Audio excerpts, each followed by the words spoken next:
ವಿಜಯ್ ಸರ್ಕಾರಕ್ಕೆ ಎದುರಾಗಿತ್ತ ದೊಡ್ಡ ಸಂಕಷ್ಟ. ತಮಿಳುನಾಡು ಸರ್ಕಾರ ಬೀಳಿಸೋದಕ್ಕೆ ನಡೆದಿತ್ತ ಮಹಾ ಸಂಚು.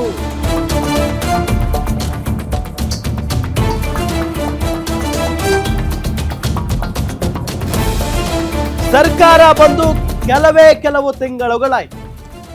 ಇದರ ನಡುವೆ ಆ ಸರ್ಕಾರವನ್ನ ಬೀಳಿಸೋದಕ್ಕೆ ಪ್ರಯತ್ನ ಕೂಡ ನಡೀತಾ ಇದೆ ಅನ್ನೋ ದೊಡ್ಡ ಸ್ಟೋರಿ ಇದು. ಶಾಸಕರ ರಾಜೀನಾಮೆ ಮುಖೇನ ಸರ್ಕಾರ ಬೀಳಿಸೋದಕ್ಕೆ ಪ್ಲಾನ್ ನಡೀತಾ ಇದೆ. ಟಿವಿಕೆ ಶಾಸಕರ ರಾಜೀನಾಮೆಗೆ ನಡೆದಿತ್ತು ಮೆಗಾ ಪ್ಲಾನ್. ಸುಮಾರು 15 ಶಾಸಕರ ರಾಜೀನಾಮೆಗೆ ಸಂಚು ನಡೆದಿತ್ತು. 15 ಶಾಸಕರಿಗೆ ತಲಾ 35 ಕೋಟಿ ರೂಪಾಯಿ ನೀಡೋದಕ್ಕೆ ಪ್ಲಾನ್ ನಡೆದಿತ್ತು. 15 ಶಾಸಕರಿಗೆ ಒಂದು ತಲೆಗೆ 35 ಕೋಟಿ ರೂಪಾಯಿ ಕೊಡೋದಕ್ಕೆ ಸಿದ್ಧರಾಗಿದ್ರಂತೆ. ರಾಜೀನಾಮೆ ಕೊಡಿಸೋದಕ್ಕೆ, ಸರ್ಕಾರ ಬೀಳಿಸೋದಕ್ಕೆ ಡಿಎಂಕೆ ನಾಯಕ ಸೆಂಥಿಲ್ ಬಾಲಾಜಿ ಸಂಚನ್ನ ಮಾಡಿದ್ರು. ತಮಿಳುನಾಡು ಸಚಿವ ನಿರ್ಮಲ್ ಕುಮಾರ್ ಸ್ಫೋಟಕ ಹೇಳಿಕೆಯನ್ನ ಕೊಟ್ಟಿದ್ದಾರೆ. ಐಪಿಡಿಎಸ್ ಎಂಬ ಖಾಸಗಿ ಏಜೆನ್ಸಿಯಿಂದ ಬೆದರಿಕೆ ಹಾಗೂ ಆಮಿಷ ಬಂದಿತ್ತು. ಐಪಿಡಿಎಸ್ ಸಂಸ್ಥೆ ಮುಖಾಂತರ ಶಾಸಕರ ರಾಜೀನಾಮೆಗೆ ಸಂಚು ಮಾಡಲಾಗಿತ್ತು. ಇದೇ ವಿಚಾರಕ್ಕೆ ಸಂಸ್ಥೆಯ 3ರನ್ನ ಈಗ ಅರೆಸ್ಟ್ ಮಾಡಲಾಗಿದೆ. ಗಮನಿಸ್ತಾ ಇದ್ದೀವಿ, ವಿಜಯ್ ನೇತೃತ್ವದ ಟಿವಿಕೆ ಸರ್ಕಾರ ರಚನೆಯಾಗಿ ತುಂಬಾ ದಿನಗಳಾಗಿಲ್ಲ. ಏನೋ 1 ವರ್ಷ ಆಗೋಗ್ಬಿಡ್ತಾ ಅಂತ ಅಂದ್ರೆ ಅದೂ ಇಲ್ಲ, 6 ತಿಂಗಳು ಆಗಿಲ್ಲ. ಸೊ ಇಷ್ಟಕ್ಕೇನೆ ಆ ಸರ್ಕಾರವನ್ನ ಹೇಗಾದ್ರೂ ಮಾಡಿ ತೆಗಿಬೇಕು, ಹೇಗಾದ್ರೂ ಮಾಡಿ ಬೀಳಿಸಬೇಕು.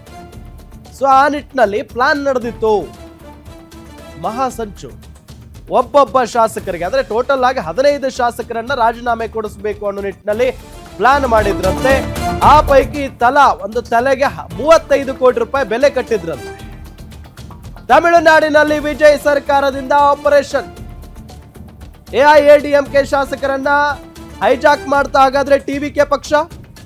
ಈಗಾಗಲೇ ಎಐಎಡಿಎಂಕೆಯ ಶಾಸಕರಿಂದ ರಾಜೀನಾಮೆ ಆಗಿದೆ. ರಾಜೀನಾಮೆ ಕೊಟ್ಟು ಟಿವಿಕೆ ಸೇರಿದ್ದಾರೆ 4 ಶಾಸಕರು. ಇನ್ನಿಬ್ಬರು ಶಾಸಕರು ಟಿವಿಕೆ ಸೇರೋದಕ್ಕೆ ನಡೆದಿದೆ ಪ್ಲಾನ್. ಒಂದು ಕಡೆ ಟಿವಿಕೆ ಸರ್ಕಾರವನ್ನ ಕೆಡವೋದಕ್ಕೆ ಡಿಎಂಕೆನವರು ಪ್ರಯತ್ನ ಪಡ್ತಾ ಇದ್ರೆ, ಇತ್ತ ಟಿವಿಕೆನವರೇನು ಸುಮ್ಮನೆ ಕೂತಿಲ್ಲ. ಎಐಎಡಿಎಂಕೆ ಶಾಸಕರನ್ನ ಹೈಜಾಕ್ ಮಾಡೋದಕ್ಕೆ ಮುಂದಾಗಿದ್ದಾರಂತೆ ಟಿವಿಕೆ ಅವರು ಅನ್ನೋ ಮಾಹಿತಿಯೂ ಕೂಡ ಇದೆ.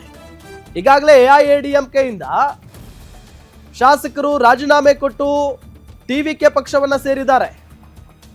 ಇನ್ನಿಬ್ಬರು ಶಾಸಕರು ಟಿವಿಕೆ ಸೇರೋದಕ್ಕೆ ಪ್ಲಾನ್ ಕೂಡ ನಡೆಸಿದ್ದಾರೆ.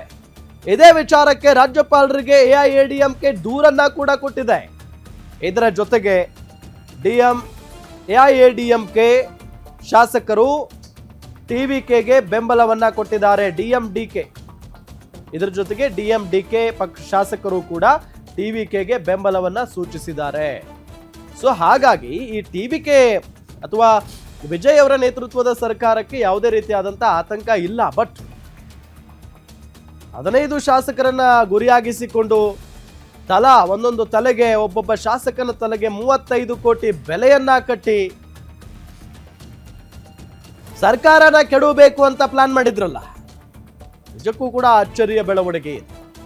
ಇದೆಲ್ಲದರ ಜೊತೆಗೆ ಜನರಿಂದ ಆಯ್ಕೆಯಾಗಿರುವಂತಹ ಸರ್ಕಾರವನ್ನ ಕೆಡುತ್ತಾರೆ ಅಂತ ಆದ್ರೆ ಮುಂದಿನ ದಿನಗಳಲ್ಲಿ ಅದನ್ನ ಎದುರಿಸಬೇಕಾಗುತ್ತೆ. ವಿಪಕ್ಷದವರು ಕೂಡ ಅಷ್ಟು ಈಸಿ ಅಲ್ಲ. ಹಿಂದೆ ಕರ್ನಾಟಕದಲ್ಲಿ ಏನಾಯ್ತು ಅನ್ನೋದನ್ನು ಕೂಡ ನಾವೆಲ್ಲ ಗಮನಿಸಿದ್ದೀವಿ. ಆಪರೇಷನ್ ಕಮಲ ಆಗಿ ಅದಾದ ನಂತರ ಬಂದ ಎಲೆಕ್ಷನ್ ನಲ್ಲಿ ಬಿಜೆಪಿ ಮೂಲೆ ಗುಂಪಾಗಿದ್ದನ್ನು ಕೂಡ ನಾವು ನೋಡಿದ್ದೀವಿ.